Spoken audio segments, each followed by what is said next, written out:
கர்த்தருடைய பரிசுத்தமுள்ள நாமத்திற்கு ஸ்தோத்திரம். இன்றைய நாளின் கர்த்தருடைய வார்த்தையாக ஓசியா தீர்க்க தரிசன புஸ்தகம் 14வது அதிகாரம் 9வது வசனம். இவைகளை உணரத்தக்க ஞானம் உள்ளவன் யார்? இவைகளை கிரகிக்கத்தக்க புத்தி உள்ளவன் யார்? கர்த்தருடைய வழிகள் செம்மையானவைகள், நீதிமான்கள் அவைகளில் நடப்பார்கள். பாதகரோ என்றால் அவைகளில் இடறி விழுவார்கள்.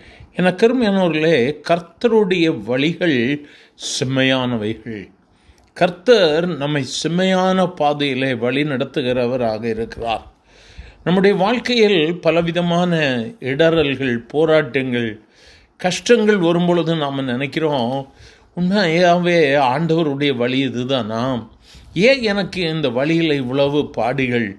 என கருமையானவர்களே, கர்த்தருடைய வழி செம்மையாக இருக்கிறது. ஒருவேளை இந்த நாட்கள் அதற்குரிய பதிலை நாம் அறியாமல் இருந்தாலும் பின்னான நாட்களில் அதற்குண்டான பலனை அல்லது பதில்களை கர்த்தர் நமக்கு கொடுக்கிறவராக இருப்பார். நீதிமான் இந்த செம்மையான வழியில் நடப்பான். இந்த செம்மையான வழி கர்த்தர் நமக்கு உண்டாக்கின வழி. இதில் செம்மையானவர்கள் நடப்பார்கள். பாதகரோவென்றால் அவைகளில் இடறி விழுவார்கள். எப்படி சோதனைகளும் போராட்டங்களும் வரும் பொழுது ஆண்டவர் கேள்வி கேட்பாங்க, ஏன் ஆண்டவரே நடந்துச்சு, ஏன் ஆண்டவரே எனக்கு இதெல்லாம்? இது அவர்கள் கேட்கும் பொழுது இடறுவதற்கு உண்டான வழிகள்.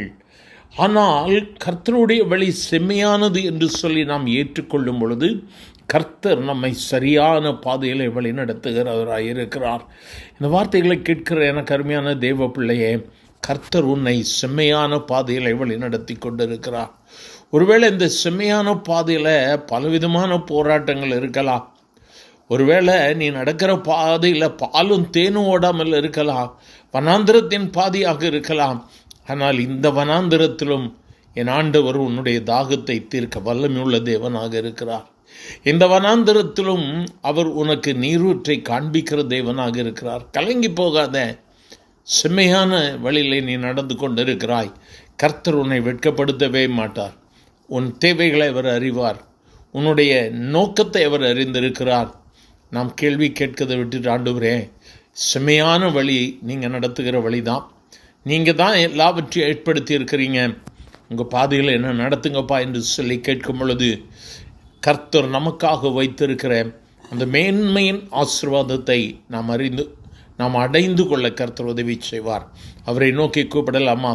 எங்கள் அன்பின் ஆண்டவரே, ஆசீர்வதிக்கப்பட்ட இந்த நல்ல காலை வேளைக்காக நன்றி ஆண்டவரே. இந்த வார்த்தைகளை கேட்கிற ஒவ்வொருவரும் கர்த்தருடைய வழி செம்மையான வழி என்று சொல்லி அதில் நடக்க கர்த்தர் உதவி செய்யுங்கப்பா. இவைகளை உணரத்தக்க ஞானமுள்ளவன் யார் என்று சொல்லி வேதம் கேட்கிறது. கேள்வி கேட்பதினால் எந்த பதிலும் கிடைக்கப் போவதில்லை. என் கர்த்தர் நடத்துகிற வழி செம்மையான வழி. அவர் என்னை நடத்துவார், என்னை பாதுகாப்பார், தாங்குவார், தப்புவிப்பார் என்று சொல்லி அருமையான உம்முடைய ஜனங்கள் உம்மை இன்னும் அதிகமாக விசுவாசிக்க உதவி செய்யும். ஆசீர்வதியும். இயேசுவின் நாமத்தில் பிதாவே, ஆமேன், ஆமேன்.